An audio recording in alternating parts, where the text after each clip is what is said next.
तेजस्विनावधीतमस्तु मा विद्विषावहै। ॐ शान्ति शान्ति शान्तिः।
We are looking at simplified tool so far, and we started with the following commands. We started the simplify window by opening a icon here called Simplify Pro by double clicking that, and then we once the window was open, we saw that how to open a new file, and click on file new to open a new project. A new window opens, click on project file, type combination circuits. This is the design file that we had typed, and in file name field, and also type the desired file location where you wish the new project to reside. This is the place where your V files are residing, and then you assert OK, and then the project window opens.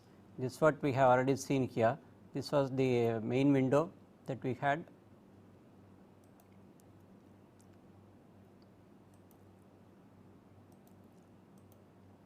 So, main window looks like this with different options available: open project, then add file,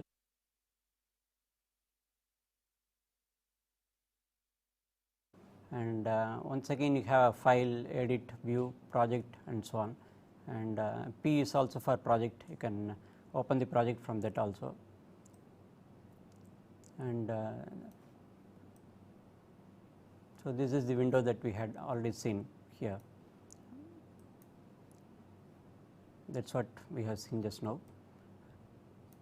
And a new project was also created by this window.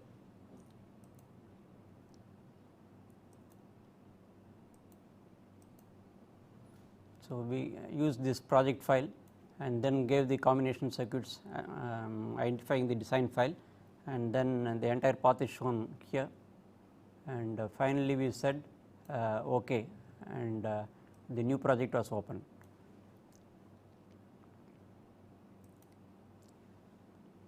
And once we had opened the project, we had to identify the actual vendor, then device, then package. That means desiring a particular number of pins and type of package and all that, and this is what it is. Click on new implementation, options for implementation window opens. In that window, click on device, select Xilinx Vertex in technology field. XCV800 is the one of the devices that we had selected then in part field. Then -4 stands for the speed, and there are other versions -5, 6, and so on, and they are higher the number, higher the speed that you can get in Xilinx. In Altera, I think the reverse that is true, and you can change to any other vendor device accordingly as per your needs, and this also we have seen earlier. And once you are done with this, just say click OK, and it is up to that we had covered earlier. Now we will carry on from that. So what we need to do is, we have design, and your design may consist of several files, and a hierarchical it may be, and as per the flowchart that we had seen earlier, and wherein we have seen top down approach and bottom up approach, and going in through several hierarchical files. And if you have several such files, you have to add all these files, and in this case of combination circuits or sequential circuits that we are going to see, will have only one file for the design, and so you need to just add one file. So how do you do that? Click on add file menu on the left. This is the file that you have here for add files.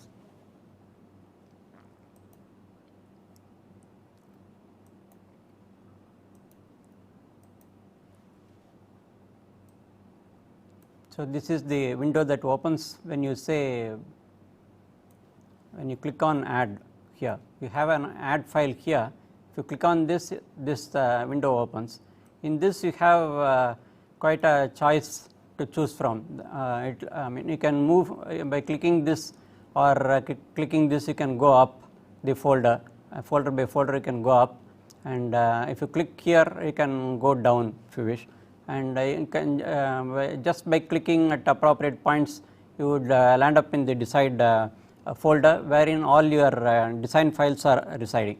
So for example, we had used combination circuits, that is also here and highlighted here, and there are other designs as well, and one such is sequential circuits, and there is also a test bench, but you should not use test bench in synthesis. This we will see little later on.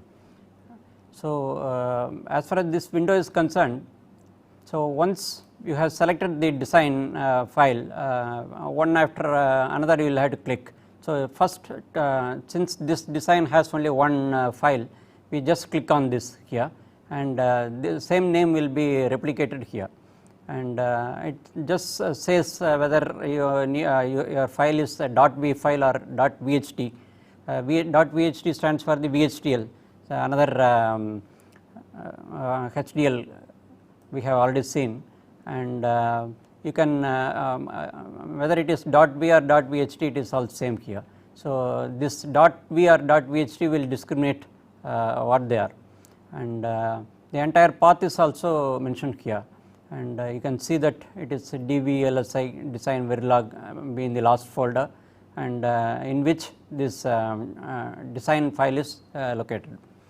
And once you in fact this does not appear right now, what appears is only this, and after this you have to add this file into the synthesis that you need to do.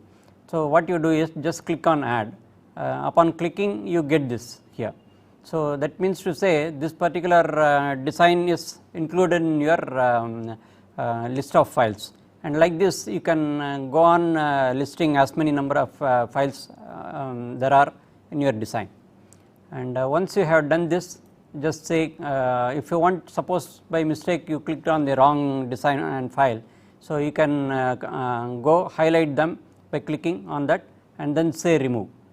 Suppose you have made almost, all of them are incorrect, then you just say remove all.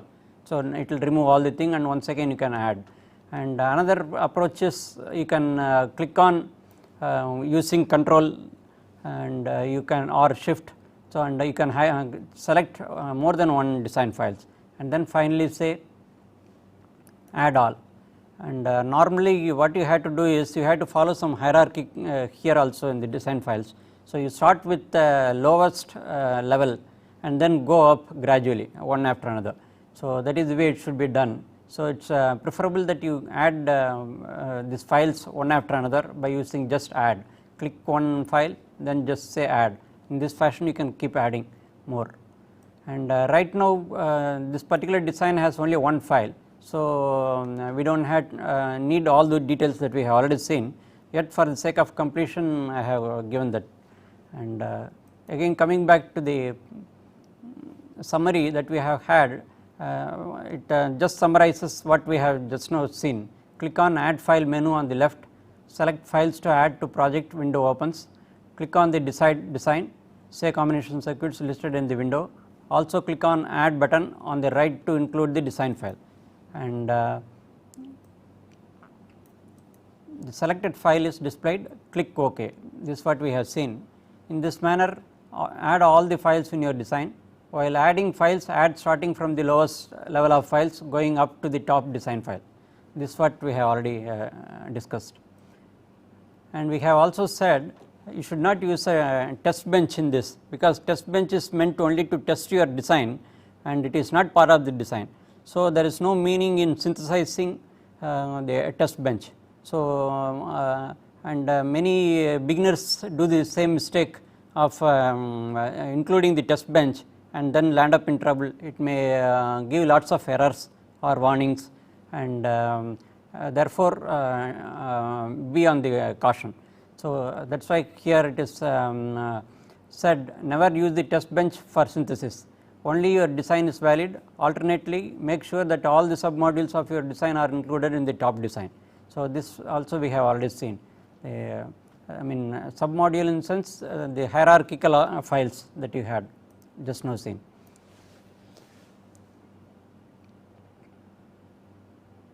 So, next step is let us go to the actual simplify window.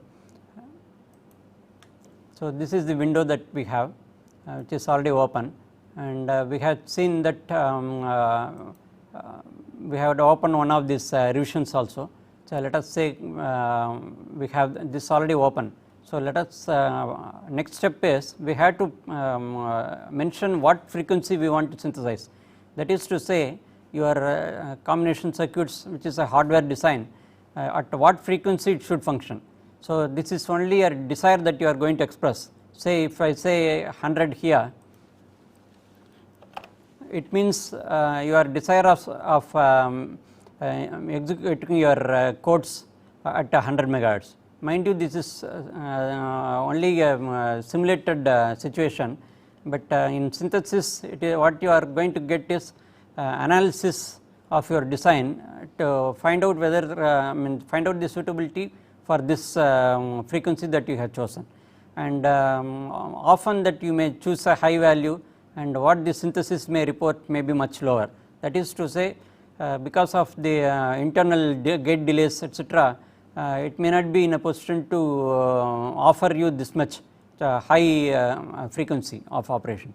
So, you may have to tone it down to what it reports, and mind you, even this is not final, only in place and route you get the actual frequency of operation. This is only a rough estimate, we should say, and in some cases if you have this FSM compiler resource which is ticked, you may land up, you may get some peculiar warnings or errors. So, in that case you can just switch off this by removing that, clicking on that. And so, what we have seen at this step is we have just added in the menu the frequency that we want. So, that is what the step 5 says. Set the desired operating frequency using the frequency, that is megahertz, it is reporting menu on the left. So, next step is now you are ready for running the synthesis. So, this is done by this button. So, I will just read this once again. Click on the run button on the top of the window to start the synthesis. So, compiling followed by the mapping of your design will be displayed on the window. See, first once you say run, it takes your combination circuits.v which is the design file, and runs the compiler actually. So, in order to find whether there are errors etc., and if there are errors it will report, and once this is successful it will automatically go on to the next step called mapping. In mapping you have already selected the device earlier in the few steps earlier, and as per the mapping that you have done, and it will actually take the primitive cells available in that particular FPGA. We will go into the cover more details as to what these cells are, and that is what is meant by mapping. And so, after compiling is over, mapping will be started, and once this is also over, it will report that synthesis is done. So here followed by the mapping of your design will be displayed on the window. The completion of synthesis will be indicated by a done display, and fix errors if any and repeat 6. So this step is 6. So you have to keep on going around until you are free of all errors, and take care to heed the warning messages that the synthesis tool gives. We will go into the details of this later on, and also look at the warning messages and do the needful. That is what it means. So you need to note one of this, and before we go for this, let us see where we are in the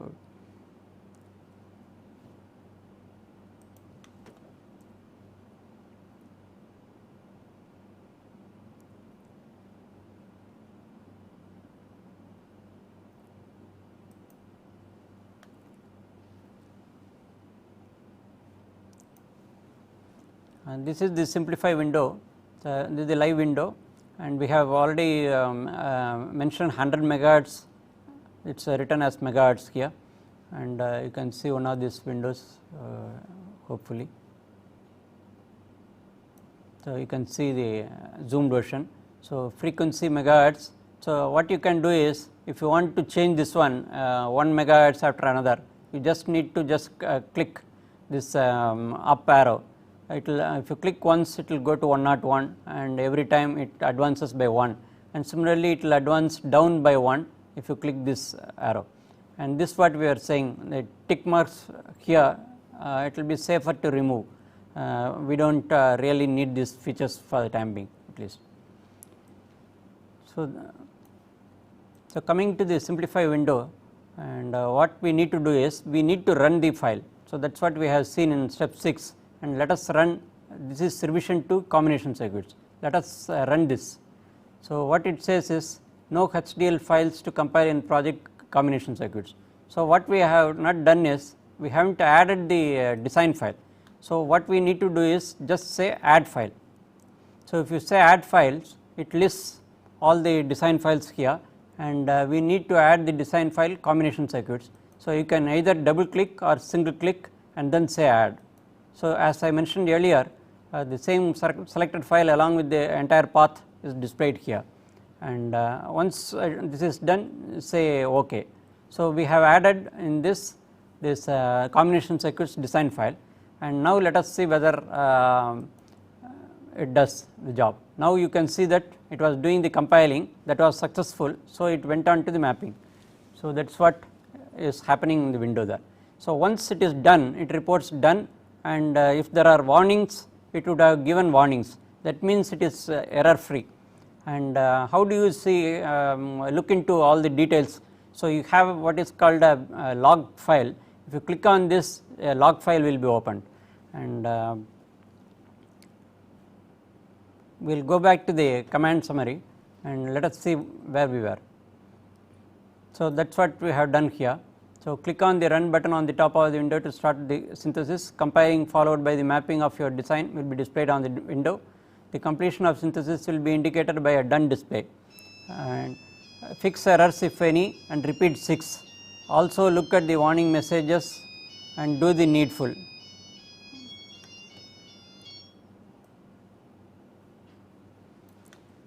So we have given a note here. Let us see what it says.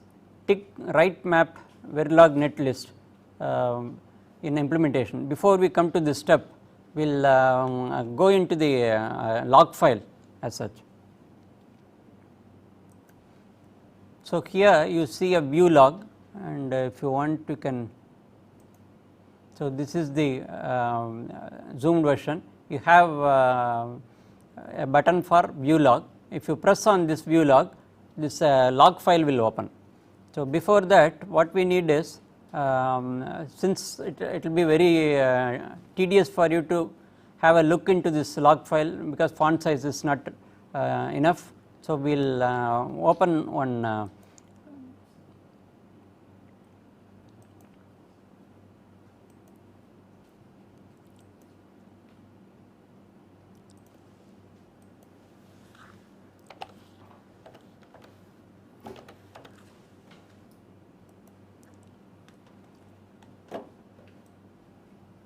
we will open one WordPad, so that we can just copy the log file from there and then copy it here with a bigger font. Let us say we want some 24 font. So, we will just and perhaps a bold, then we can see with ease. So, now what we need to do is we will go back to the simplify window and then we will just click on view log. So, it opens a log file here, and as I said this will be difficult for you to read. So, what we will do is we will just copy some of this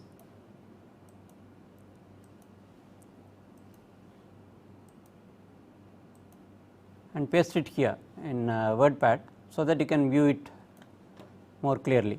So, the starting of compilation is reported here, what time and so on is reported, and this is from Simplicity Corporation. So, all that and then so the entire path where your design file is located is also reported here, and I is for information. Look for this symbol at, so they throw some light as to what it wants to communicate to you. So, and here it reports Verilog syntax check is successful, and your top module was combination circuits, and it was synthesizing these combination circuits, all are reported here, and how much time it took for processing, all are reported here. And since we had selected Xilinx vendor, it is reporting that as well, because mapper means it is mapping onto the actual FPGA device. So, since it is vendor specific, that which vendor it is reported here, and you can see other things you can easily conveniently go through.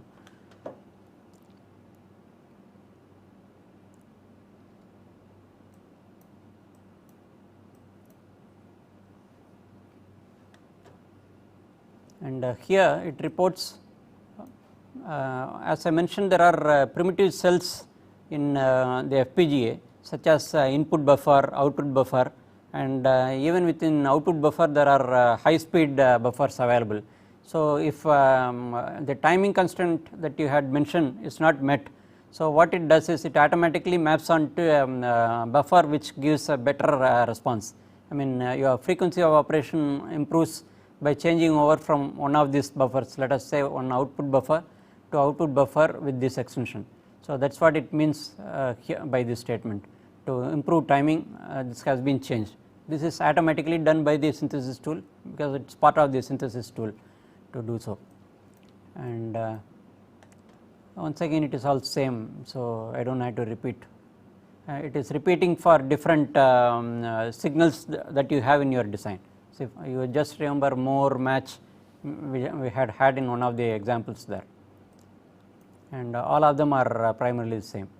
And now you see the one N stands for note, and there may not be much of a difference between information and note, right. It does not really matter what they have nomenclatured, you just look into what it reports, and it is quite easy to follow. And once again it says output buffer is reconfigured to another, and so now that we do not need this portion, we will remove this, and we will look into the other aspects of the report file. So, all of these are primarily the same. So, I will just bypass those and then tell what is relevant or important to you for analysis. So, it's this will throw light into the working of your own design, and in essence you can analyze by using this report file. And what it says here is automatic conversion of slower pads to faster pads. You can even have the option of turning off this conversion from overbuff to the higher speed thing, and it is normally preferable to just leave it as it is, because we are everyone is anxious to have extra mileage, or rather timing closure. So, that is to say highest possible frequency of operation we may be aiming for most of the projects. So, we can as well agree with what synthesis tool is doing. And the option to pack flops is a flip flops in the IOB has not been specified. So, there is also a provision for specifying this. As a default we do not specify. So, it may not be that important, probably later on you can experiment what they are. And finally, it says writing analyzed database, this is the path, and the extension file is for this. So, the data that is being analyzed is saved in this file, that is what it means. Then it also has one important file called edif, and this is very essential if you want to migrate from this to the synthesis to the place and route, which is the next tool that we need to have. So, this will be a .edf file, and EDIF means electronic data information format. So, this comes as a standard format, and normally the third party vendors would be writing in this format, in this standard rather, and that will be taken as input by the vendor specific platform for place and route. And so, this is an important thing which we can generate. We will be having a look as to how to do that. And now what it says is, okay, I will just copy this portion here up to this.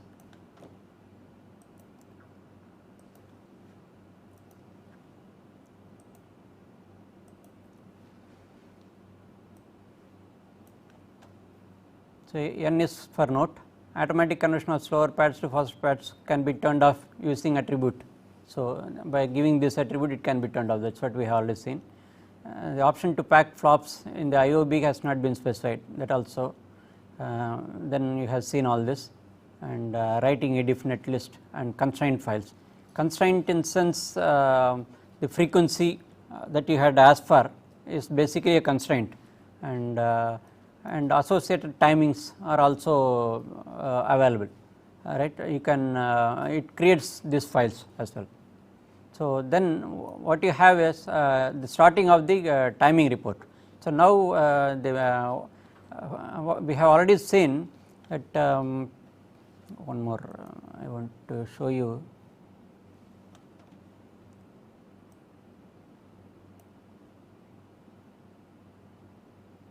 It is already here.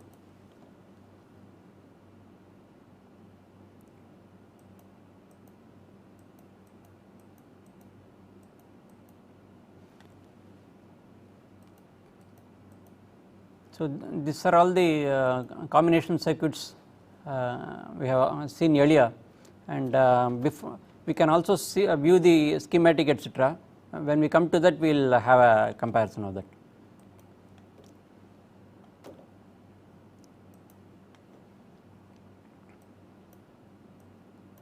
So, let us see what the timing report says. So, top view is again given here, and a number of paths. I mean, it goes through a labyrinth of gates. So, those paths are also specified, and if you do not specify, a default will be put. In fact, 5 is the default that has been put here, and this timing report estimates place and route data. So, even here it makes so to say a place and route, and the actual place and route however happens only in the next tool such as Xilinx place and route, and so it says please look at the place and route timing report for final timing. So, in fact it is the vendor specific thing that you will have to look into, and then clock constraints we have already seen, and cover all flip flop to flip flop, flip flop to output, input to flip flop, all this timing, even synthesis tool will report all this. So, we will go into the details later on, and input to output paths associated with a particular clock, all this will be reported.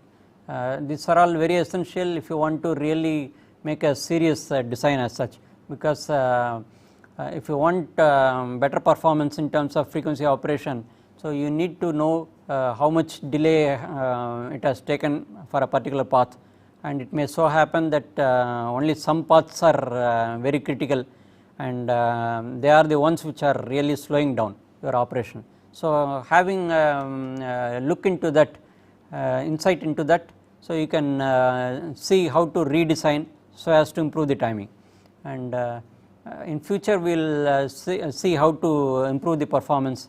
And right now what we will see now is the actual frequency that we had asked for is 100 megahertz. So unfortunately it is all folded back, so you may have little difficulty in seeing this clearly. I will explain what it is. So it says clock frequency. Clock frequency, what you have asked for is 100 megahertz, and what it is able to give is 90.9 megahertz, right. And what was the device actually? So that also will be listed later on here.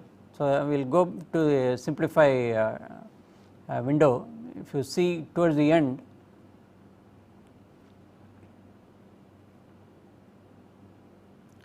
it is XCV 600 EHQ 240-8. This is the device that has been chosen, and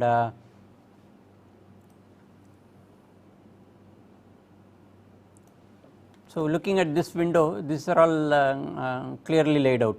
This 100 megahertz is requested frequency, and estimated frequency is 90.9 megahertz. So it is all completely in disarray, but this is the best we can do, otherwise I will have to arrange it, which will take it is a time consuming thing. So we see that requested frequency is 100 megahertz, and then estimated frequency is 90.9 megahertz. This we can see here in zoomed version, and it is slightly in disarray, but you can make it out. Requested frequency is 100 megahertz, then estimated frequency is this, and then as I mentioned, it is easy to divide 1000 by 100 megahertz in order to get straight away in nanosecond. So what you get is 10. So that 10 nanosecond is what is appearing here, because frequency and period are inverse. It's straight away in nanosecond here, and so next one is this is what you have requested, because you said 100 megahertz earlier in the frequency, that is in this window. So if you see this, this is the window. So because you had asked for 100 megahertz, it was like that.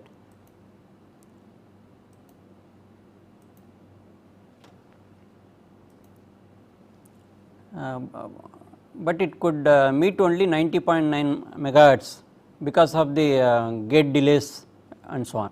So and again, design to design, this will be varying, and even the same design you can improvise on this timing if you have a fresh look into the entire paths, etc., which we will be seeing later on, and thereby you can even improve either marginally or even better. Yeah, if I have a question. Can I improve it using a different chip? Please repeat your question. Can I improve that frequency using a different chip, higher speed chip or something? But like you don't call it as an improvement, it is a totally a different mapping as such, right. So whatever, why do you go for a particular chip? Because you have the hardware available with you, right. You must have conducted a complete survey earlier, and then in to a particular vendor and particular device based upon your actual requirement, right. It may might have been dictated by users themselves. So you don't probably have much choice, and swapping from one to another, it may not be meaningful. To just because you just want different timing, you cannot keep on changing device, right. Device will have to be frozen unless it is merely for learning sake. It has no meaning, right, because your target is what you have to decide. I am not saying that right at the design stage you have to decide this. You have plenty of time to decide, but the point is, I have mentioned earlier, there will be a team of engineers working for the mechanical design, then the hardware design, that is making the PCB, then layout and so on, and so also the so called software team who will be working on Verilog, and all these teams will have to be coordinated, synchronized, and unless you had frozen the design, that also I had covered earlier, unless you freeze those specification, you cannot go forward, right. So it is important that right at the beginning stage you have to make a decision, and unless something goes thoroughly wrong, you can't afford to change the device from time to time. So, you may have to freeze at some point of time. So, now that we have gone this far, so this implies that we have already frozen on a particular device, and therefore, we will have to stick on. So, what we can do, the flexibility that you have here in the same category is the package is what is going to count. So, you can change it to another type within the same vendor and retaining the same type of package. For example, HQ240 you can stick on to that, and even within this you have 3 or 4 speed ranges. So, you can always select from that, right. Okay.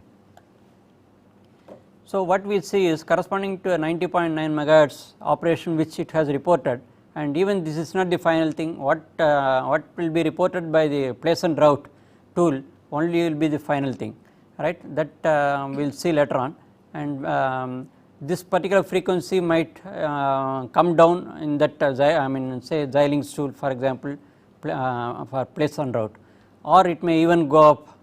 We can't exactly say how it will behave. It all depends upon the complexity. From my experience, I can say large designs normally tend to get slows down in place and route, whereas small files which will not be the actual design, final design, will tend to go up. So, this is not a clear indication as to this will be the final frequency. What will be reported by the Xilinx say place and route only will be final as far as the Xilinx FPGA is concerned, and corresponding to this the time period is 11 nanosecond here. So, you note the difference here, and this is referred to as slack time, and it is a minus slack time. So, be on the guard if you see a minus here, it only shows that it has not met the constraints that you have asked for. You had asked for 100 megahertz, whereas what it has to offer is only this. So, this is the price that you had to pay, and at times you may have to pay a much more dearer price than this, and the difference we have already seen is this slack time here. All of them are in nanoseconds. And then coming back to the window, let us progress further. We have seen that there are paths, multiple paths, and this hereafter what we are going to see is precisely these paths. So, here I will just copy once again here.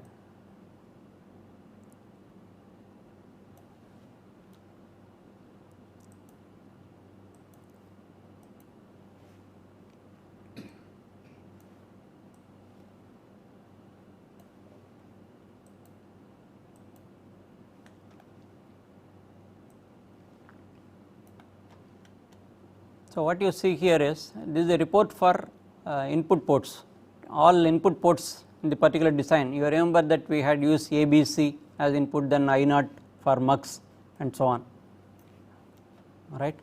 If you remember, if you do not remember, you can just recollect from here. So, AB are all inputs and these are all the outputs, then we had gone for mux,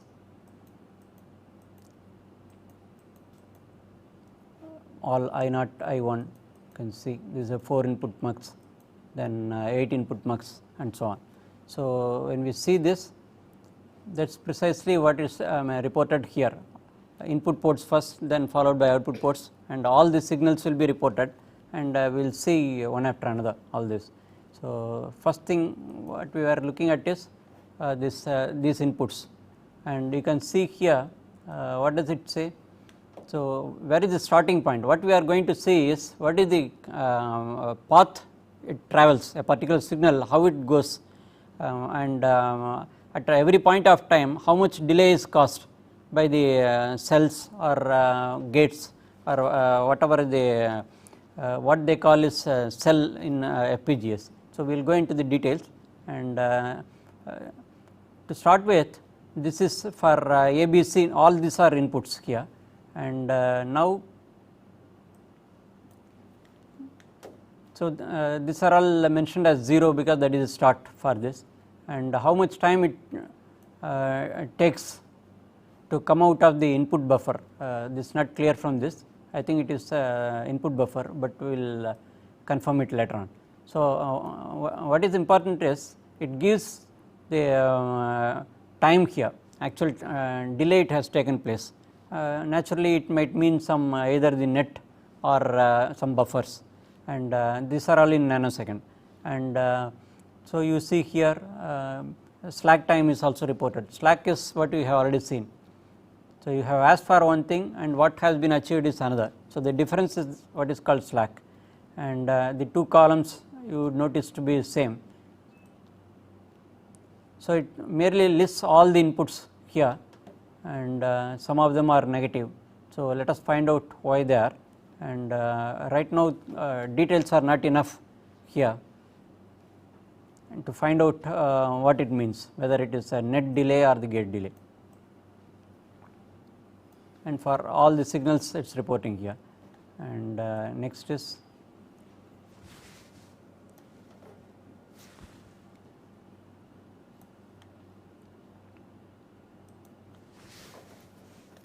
so similarly outputs are also listed in this fashion.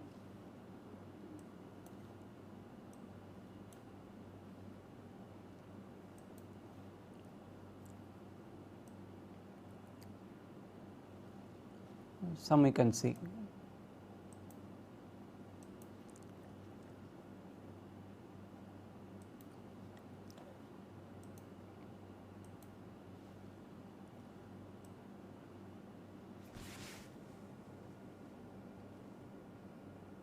So you can see the outputs listed here,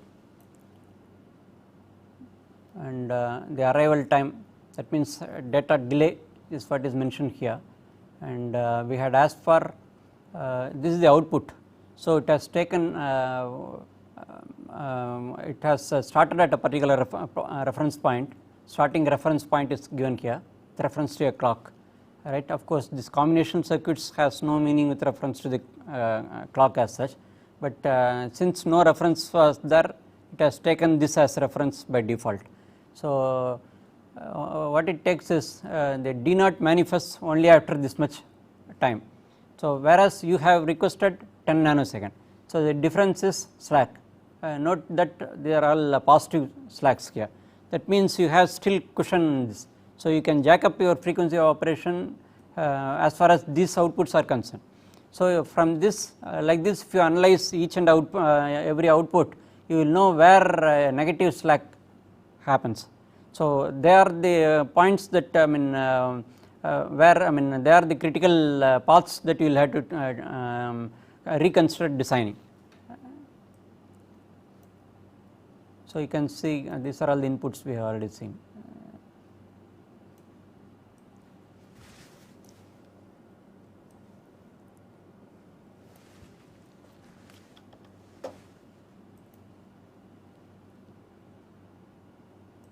Similarly, there are so many other outputs F5, F9 and so on, and all of them report more or less same. So around 6.379 is the arrival time, whereas 10 nanoseconds you had asked for. So lots of cushioning here, 3 to 4 or 5 nanosecond available. That means as far as these outputs are concerned, you can speed up the operation, you have lots of scope there, and some of them it says timings are not available. We may have to look into namely F11 to F12, why it is not available we will have to see, and let us skip those, and you can see a negative time somewhere. Oh, okay, it's here. So if you see here less,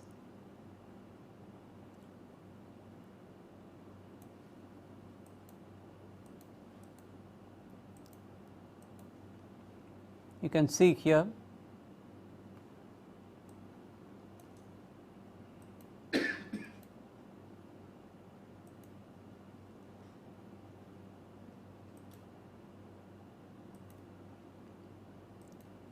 so you can see negative timings for a less match. So these are all critical paths, right, and it is only losing very marginally. So you can have a look at this and see whether you can improve the timing.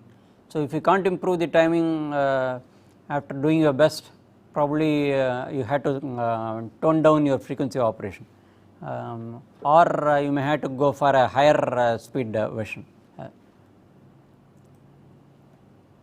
So, similarly it reports for some carry mux 2, mux 4, mux and some total and so on, and all of them are safe. I think this less and match are the ones, and the worst is I think it is -1 nanosecond for match. So, if you have a look, then you can into the schematic which you can view, and then you can analyze further, and let us see what more the report file says. So, again some more negative results are reported here for number. We had done sum and comparison of two numbers. So, in that example it is showing this here.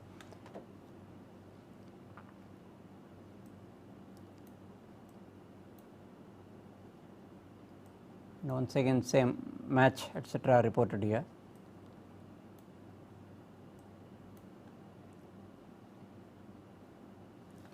And let us have look at this.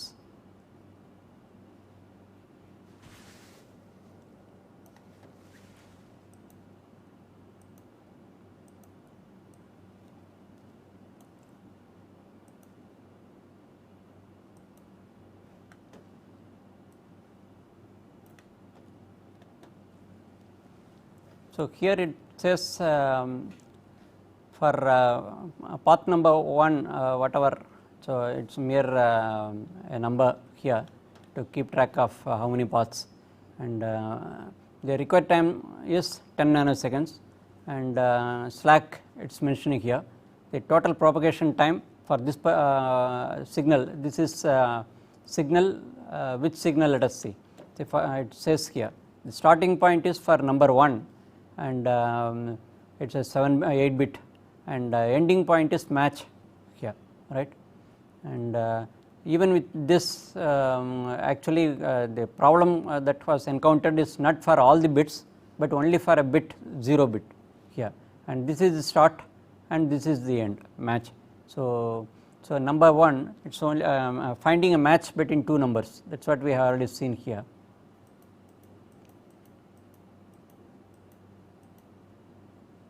These are all the two numbers.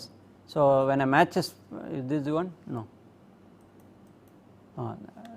So, these are all the two numbers, and if a match is found, that is after addition, if the sum is equal to the preset value, then a match is reported.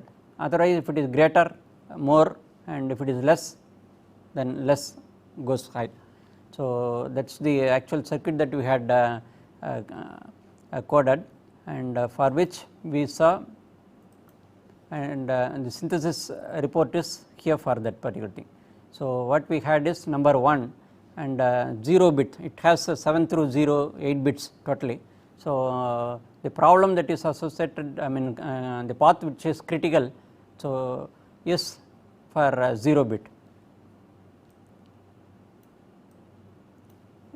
Here what it says is it starts, I mean goes through the labyrinth of different gates and primitive cells, and it reports the delay at every point of time. Once again it is in slight disarray. So, what I will have a look in this and tell you.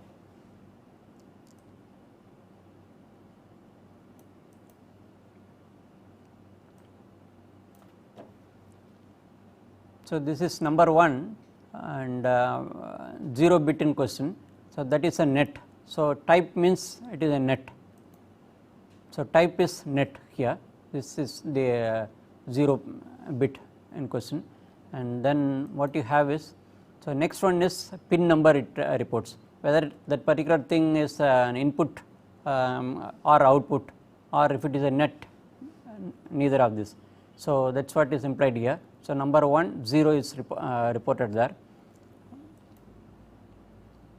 So, number 1 0, and whether it is input port or output port will be reported here, but in this case it is an input net, it is basically a wire. So, it is just a physical wire there, therefore, it is neither an input nor an output here, and So,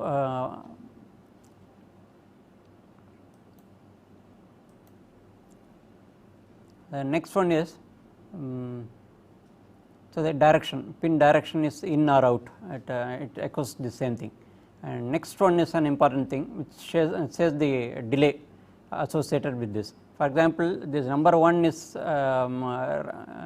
reference time is it is all relative and it is 0 here, and then progressively delay at every point of time. For example, next one if you take, it goes through an input buffer and that is an input.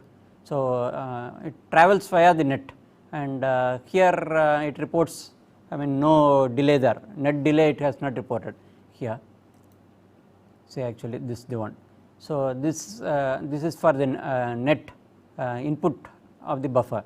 So, it goes this number 1 0 bit goes into an input buffer, and the net delay is 0 for there, and output of the buffer is what is reported here, and it takes 1.948 nanoseconds propagation delay for this particular input buffer. That is what it means by delay. So, at every point of time it goes through another for example, let us say it goes through a lookup table, 2 input lookup table. As I mentioned, FPGA has different primitive cells, and they are all input buffer, output buffers, LUT 2 input, 3 input, 4 input, and then mux, 2 input mux, and so on. And these are all the basic components an FPGA is composed of, and most of the FPGAs are like that, and vendor to vendor and within the type it may change a little.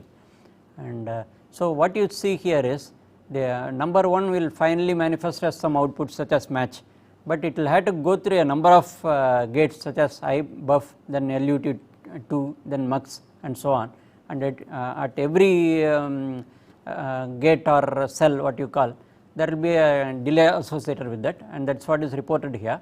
And finally, what it reports here is the cumulative delay. For example, this is the time, arrival time.